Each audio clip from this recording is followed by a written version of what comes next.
Salam sejahtera, jemaat Tuhan yang dikasihi Tuhan. Saat ini kita bertemu kembali dalam Bina Iman GKI Klasi Solo. Kita akan mendengar firman Tuhan dari 2 Timotius 2 ayat 8 sampai 13. Namun sebelumnya mari kita berdoa mohon pertolongan Roh Kudus. Bapa yang penuh kasih, kami bersyukur kepadamu Tuhan untuk saat ini Kau telah menolong kami untuk terus menghadapi kehidupan ini, dan bersyukur karena Tuhan selalu menyertai kami. Jika sebentar kami akan mendengar firman-Mu Tuhan, kami mohon pertolongan Roh Kudus agar kami boleh semakin mengerti akan firman-Mu, semakin memahami apa yang menjadi kehendak Tuhan, sehingga kami dapat hidup seturut dengan kehendak Tuhan. Terima kasih untuk pertolongan-Mu, dalam Yesus kami berdoa. Amin. Saudara yang dikasihi Tuhan, saya akan bacakan 2 Timotius 2 ayat 8 sampai 13 demikian.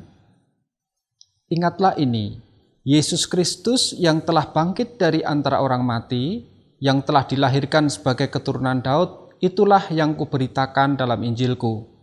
Karena pemberitaan Injil inilah aku menderita, malah dibelenggu seperti seorang penjahat, tetapi firman Allah tidak terbelenggu. Karena itu aku sabar menanggung semuanya itu bagi orang-orang pilihan Allah, supaya mereka juga mendapat keselamatan dalam Kristus Yesus dengan kemuliaan yang kekal. Benarlah perkataan ini, jika kita mati dengan Dia, kita pun akan hidup dengan Dia. Jika kita bertekun, kita pun akan ikut memerintah dengan Dia. Jika kita menyangkal Dia, Dia pun akan menyangkal kita.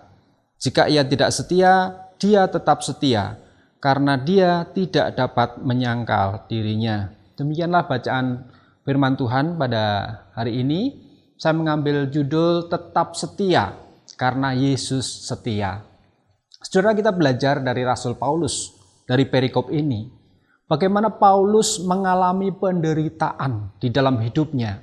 Setelah dia percaya kepada Tuhan Yesus, bertemu dengannya waktu di dalam perjalanannya, dan Paulus menyerahkan diri kepada Tuhan, dipakai Tuhan untuk melayani Tuhan, memberitakan Injil, maka dia mulai merasakan penderitaan secara badan maupun fisik dan psikis. Bahkan dia juga terus diburu-buru oleh orang-orang Yahudi, orang sebangsanya sebenarnya. Bahkan dia dibelenggu seperti penjahat, dimasukkan di dalam penjara karena dia memberitakan Injil.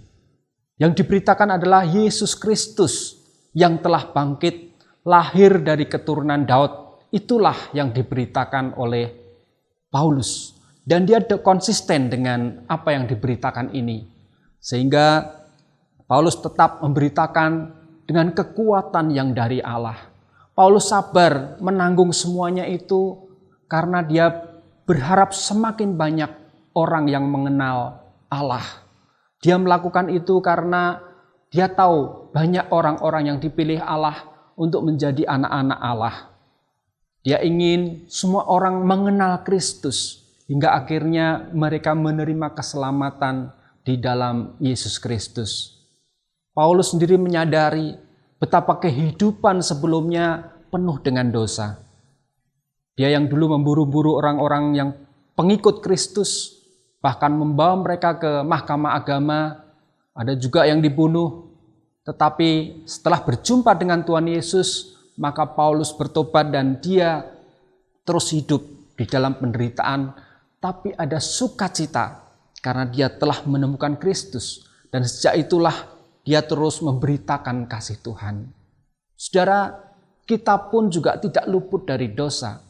Seperti Paulus yang berdosa memburu orang Kristen, bahkan hidupnya tidak berkenan di hadapan Allah, tapi setelah dia bertobat, mohon ampun di hadapan Tuhan, dosanya disucikan, dia dipulihkan, dan dia berani menjadi saksi Kristus.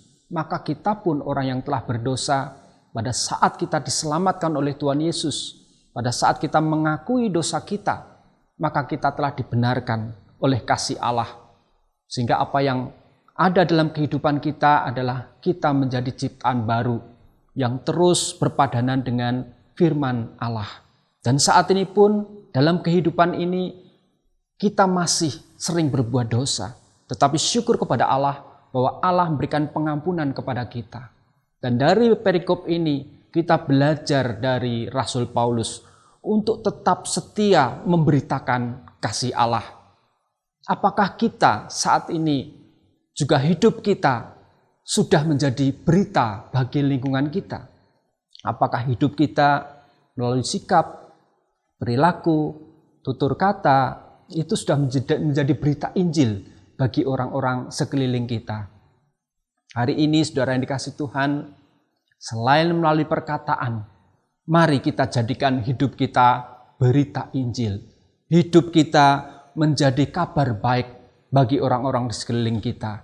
Orang melihat bagaimana kita menjadi orang yang telah dipulihkan, bagaimana kita menjadi orang yang sukacita karena sudah diselamatkan oleh Allah. Hidup kita terus seperti firman Tuhan, membagikan kasih kepada orang-orang di sekeliling kita, sehingga hidup kita terus hidup dalam kekudusan tanpa cela. Ingat, Paulus mengatakan, jika kita tidak setia, Yesus tetap setia. Karena Yesus tidak dapat menyangkal dirinya. Oleh karena itu, mari kita tetap setia kepada Tuhan, memberitakan kasih Tuhan melalui perkataan kita dan melalui sikap hidup kita. Kiranya Tuhan menolong kita. Tuhan mengasihi saudara dan saya. Amin. Kita berdoa. Kami mengucap syukur kepadamu Tuhan, untuk firman-Mu yang begitu indah. Biarlah ini menjadi kekuatan bagi kami, seperti Paulus yang terus melayani Engkau memberitakan Injil, agar banyak orang yang semakin diselamatkan di dalam Kristus. Maka kami pun Tuhan melalui tutur kata kami, melalui sikap hidup kami rindu akan banyak orang yang mengenal Kristus.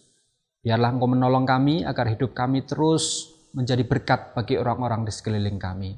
Terima kasih, di dalam Yesus kami berdoa. Amin.